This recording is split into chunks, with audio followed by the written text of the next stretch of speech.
अऊज़ुबिल्लाहि मिनश्शैतानिर्रजीम बिस्मिल्लाहिर्रहमानिर्रहीम अस्सलामु अलैकुम वरहमतुल्लाहि वबरकातुहू। जब कोई इंसान किसी दूसरे इंसान से हसद करता है और अपने दिल में ये ख्वाहिश रखता है कि जिससे वो हसद कर रहा है उसको अल्लाह रब्बुल इज़्ज़त ने जो नेमतें अता फरमाई हैं वो उससे छिन जाएं, और उससे बुग़्ज़ और अदावत रखता है, तो सबसे पहले हसद करने वाला इंसान खुद अपने ही आग में जल रहा होता है।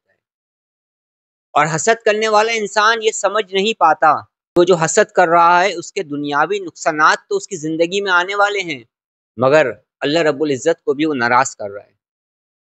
हदीस में भी और ये तलकीन की गई है कि हसद से बचो, कि बहुत ज़्यादा नेगेटिव वाइब्रेशंस जब किसी इंसान में आ जाती हैं, वो आपसे हसद करता है और उसके अंदर से नेगेटिव रेज़ेस निकलने लगती हैं, नेगेटिव फोर्स उसके अंदर बहुत ज़्यादा पैदा होने लगती है, तो बाज़ मर्तबा ऐसा होता है कि उसकी ये नेगेटिविटी उस इंसान को मुतासिर कर देती है जिससे हसद किया जा रहा होता है। आज मैं आपको काली नज़र से बचने के लिए, उसके तोड़ के लिए, नज़र बद के इलाज के हवाले से और इस नेगेटिविटी को, इस नेगेटिव एनर्जी को आप कैसे रिमूव कर पाएंगे, इसके 3 तरीके आज मैं आपको बताने वाला हूँ।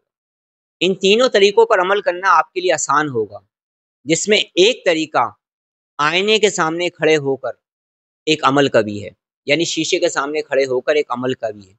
इसके अलावा 2 चीज़ें और बताऊंगा आपको। नज़र बद की वजह से या हसद के वारों की वजह से जो नेगेटिविटी आपकी लाइफ में दाखिल हो चुकी है और जहाँ-जहाँ पर वो प्रॉब्लम्स पैदा कर रही है, जब ये नेगेटिविटी रिमूव होगी ना, तो वो प्रॉब्लम्स भी आहिस्ता-आहिस्ता सॉल्व होने लगेंगी और आपकी ज़िंदगी में एक मर्तबा फिर से खुशहाली, कामयाबी, सकून, सेहतमंदी, खुशहाली दाखिल हो जाएगी। नबी करीम सल्लल्लाहु अलैहि वालैहि वसल्लम ने इरशाद फरमाया कि हसद से बचो, क्योंकि हसद नेकियों को इस तरीके से खा जाता है जैसे आग लकड़ियों को खा जाती है।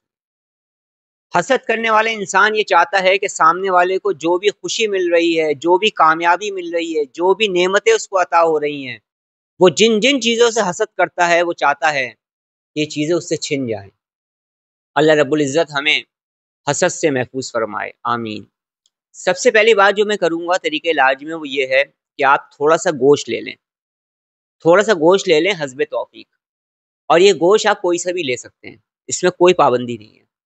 लेकिन आपने करना क्या है, आपने उसको 21 मरतबा एंटी क्लॉकवाइज अपने ऊपर से उतारना है और फिर आपने इसको उतार कर किसी बहते हुए पानी में बहा देना है। अगर आपके घर के करीब समुंदर है, समुंदर में बहा दें, ये समुंदर के पानी में बहा दें। अगर आपके घर के करीब दरिया है तो दरिया में बहा दें, और अगर आपके घर के करीब में कोई बहता हुआ पानी है, कोई नहर है या कोई ऐसी चीज़ है, तो आप उसमें बहा दें। आपने जो ये गोश्त अपने ऊपर से उतारा है, इसे आप बहते हुए पानी में बहाएँगे।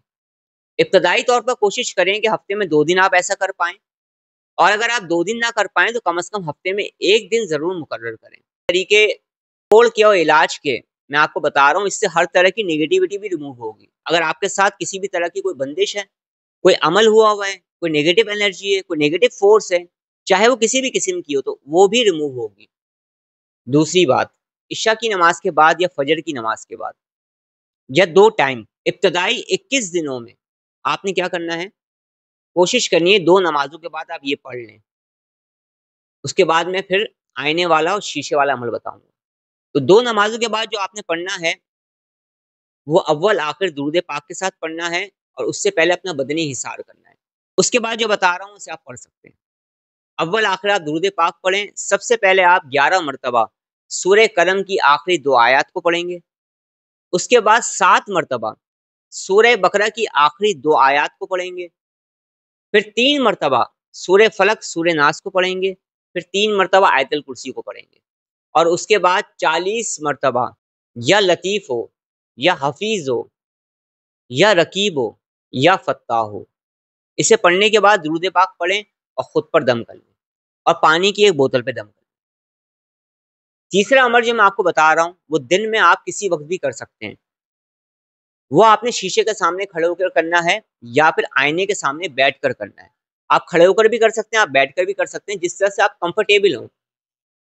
शीशे के सामने या आईने के सामने खड़े होने से पहले आपने अपना बदनी हिसार करना है। जब आप अपना हिसार कर लेंगे, उसके बाद आप आईने के सामने खड़े होंगे और सबसे पहले आप दुरूद पाक पढ़ेंगे। درود پاک پڑھنے کے بعد پھر آپ اپنے آپ کو دیکھتے چلے جائیں گے اور ایک مرتبہ آپ سورہ قلم کی آخری 2 آیات کو پڑھیں گے، پھر ایک مرتبہ آپ سورہ بقرہ کی آخری 2 آیات کو پڑھیں گے، اس کے بعد صرف 70 مرتبہ آپ پڑھیں گے یا مصورو یا کریمو یا رقیبو یا حفیظو، پڑھیں گے صرف 70 مرتبہ اپنے آپ کو دیکھتے ہوئے۔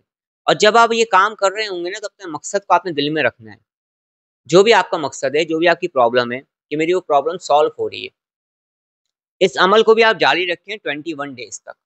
پڑھنے سے پہلے اپنا بدنی حصار کریں گے اور جب آپ عمل کو کمپلیٹ کر لیں گے اور اس کے بعد درود پاک پڑھیں گے تو پھر آپ نے کیا کرنا ہے، آپ نے آئینے میں اپنے آپ کو دیکھتے ہوئے پھونک دینا ہے اور پھر خود پر دم کر لینا ہے۔